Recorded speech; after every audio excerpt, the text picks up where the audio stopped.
Assalamualaikum warahmatullahi wabarakatuh. Hello everyone, welcome back to our podcast. So, let us introduce ourselves first. My name is Kipper Dice and I'm from 11 Designer. I live in Bogor. My name is Fitri Yofan Kamila. I'm from 11 Designer and I also live in Bogor. How is going, Regi? Hope you all are doing great. We've been super busy lately, right, Radis? Yes, and absolutely, we've been working hard on a competition and designing our new design system. It's been a lot of work, but we're really excited about it. Yeah, and we're also looking forward to our motion graphic class with Miss Mana. Can't wait to dive into that. It's going to be awesome, but enough about us. Let's get into the topic today. Today, we're diving into the topic that we believe is essential for everyone, future plans. We're going to open up about our biggest dream, our strategies to make them come true, and hopefully inspire all of you who are listening today. I'm super excited to be here with you all. Future plans are something we all think about, but often don't take the time to really plan out. They give us a sense of direction and purpose, helping us to stay focused on our goals. Radis and I have some pretty big dreams, and today we're going to walk you through how we're planning to achieve them. We hope this conversation sparks some ideas and motivation for your own plans. Absolutely, Reggie. Future plans are like a roadmap that guides us on our journey ahead. Without a map, it's easy to get lost or sidetracked. Having a clear vision of where we want to go makes it easier to stay on course. Even when things get tough, speaking of dream, it's interesting to look back and see how our childhood aspirations have shaped who we are today. For me, I always dream of becoming an entrepreneur. It's a passion that has stayed with me and influenced my current plans. How about you, Reggie? Oh, that's cool, Radis. As a child, I want to become a doctor. I was fascinated by the idea of helping people and making a difference in their life.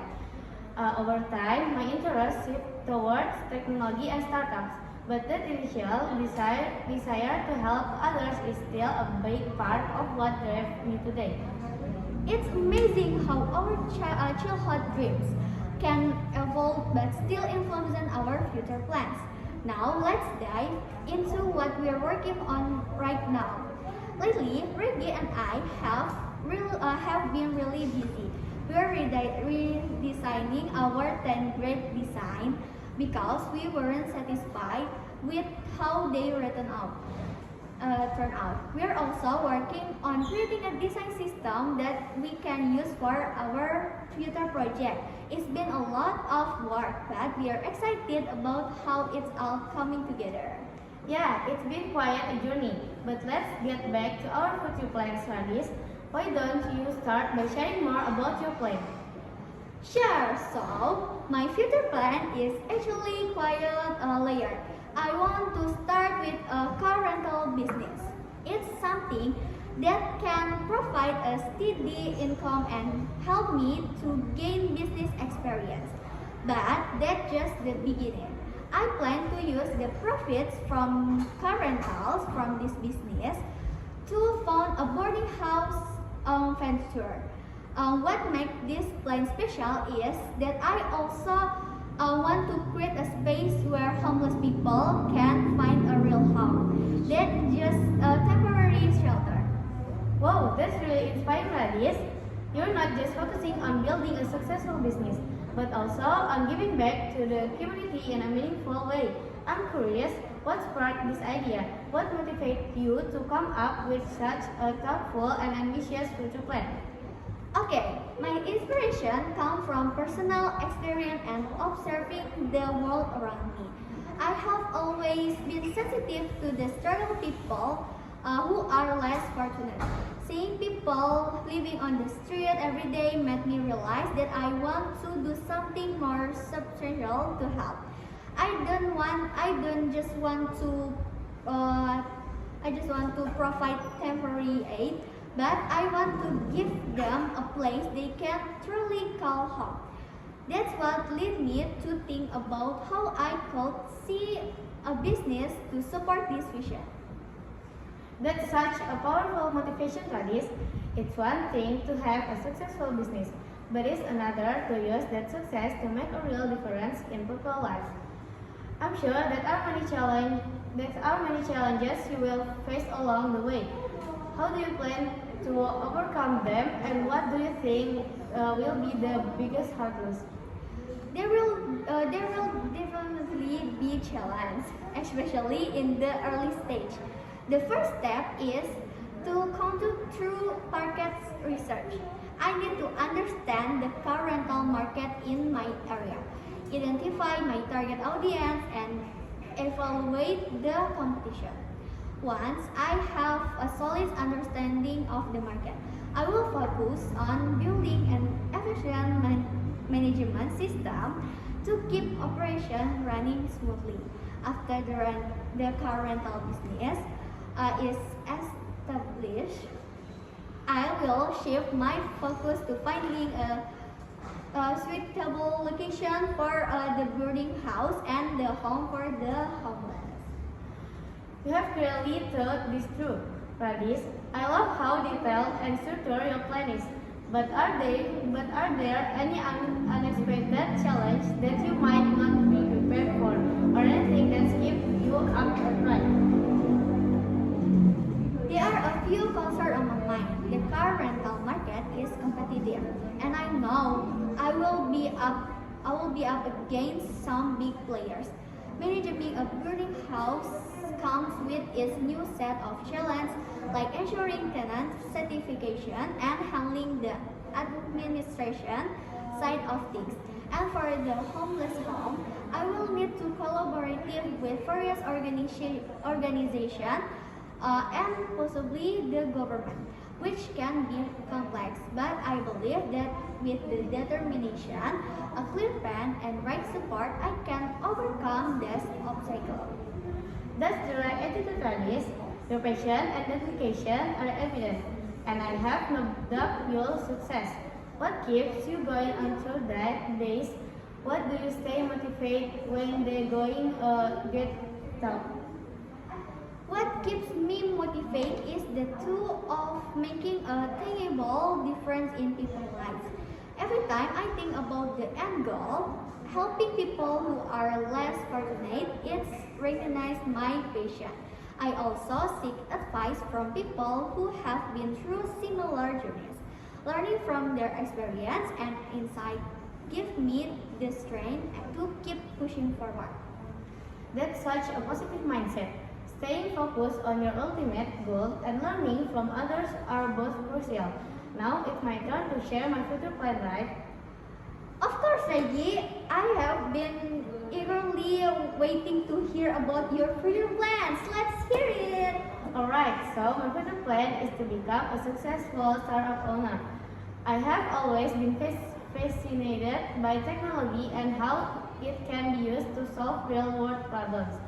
My dream is to create a startup that not only generates profit but also has a positive impact on society. I want to develop solutions that can make people's life easier, better, and or more connected. That's fantastic, Reggie. I have always known you were passionate about technology and innovation. So, what's your first step toward making this dream a reality? The first step is to identify a genuine problem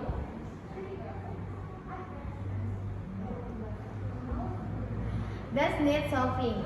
I believe that the most successful startups are those that address real, pressing issues. Once I once I have pinpointed the problem, I'll conduct extensive research to validate my idea. If the idea has potential, the next step will be build a strong team. Having a team that's as passionate and committed as I am is crucial.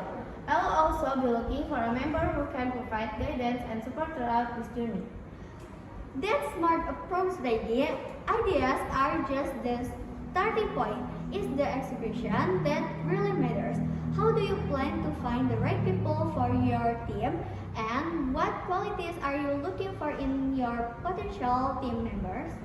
I'm looking for people who share the same passion and vision as I do. While skills are important, what more important to me is that are driven and aligned with the company goals. I also want people who are innovative, adaptable, and not afraid to take risks. The startup world is dynamic, and having a time that can quickly adapt to change and work collaboratively is key to success. Your vision is really great, Reggie. I admire how you're focusing on building a team, not just skill, but also aligned with your mission. What challenge do you anticipate facing as you move forward with your startup? There are definitely challenges ahead. Funding is always a major concern in the startup world, especially in the early stage. Convincing investors to back your idea can be tough. Competition is another big challenge, as there are countless startups out there trying to make it big. But I believe that if we create a strong product and have a dedicated team, we can stand out. I'm also aware that we may need to pivot if things don't go as planned. So being flexible and open to change is crucial.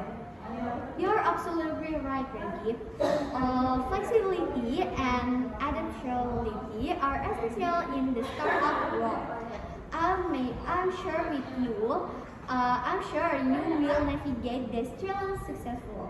Before we wrap up, do you have any final tips for our listener who might be aspiring with your startup?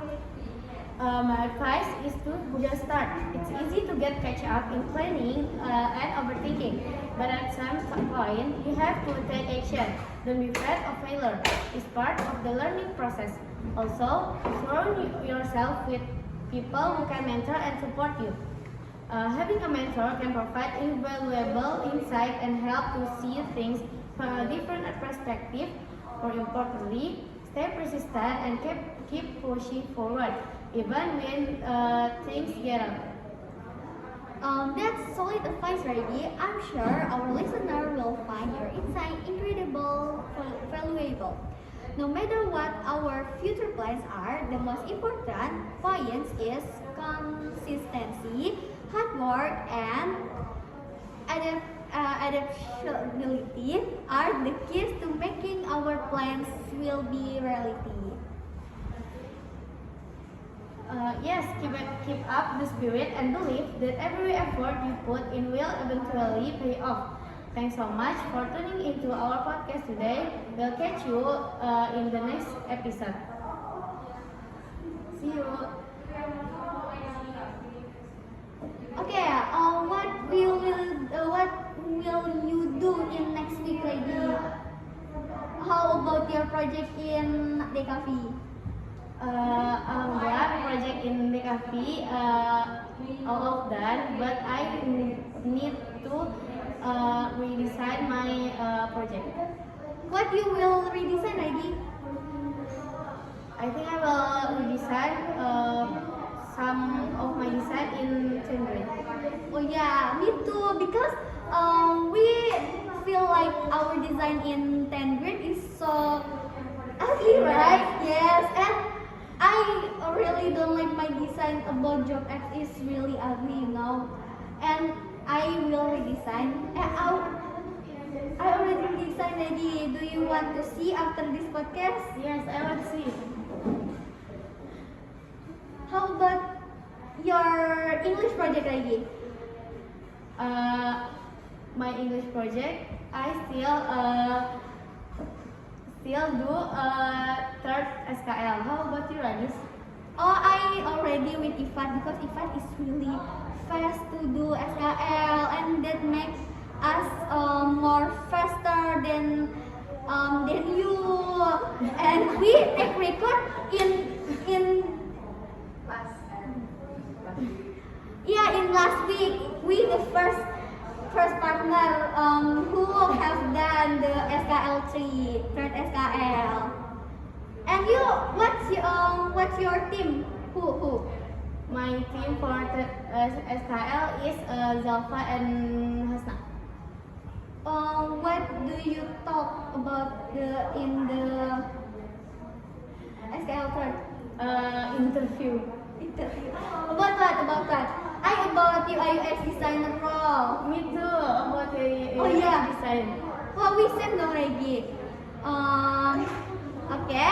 Maybe that's all from us. Thank you for your listen, and I hope this podcast will inspire you about future plans. And maybe that's all from us. Wassalamualaikum warahmatullahi wabarakatuh. Goodbye.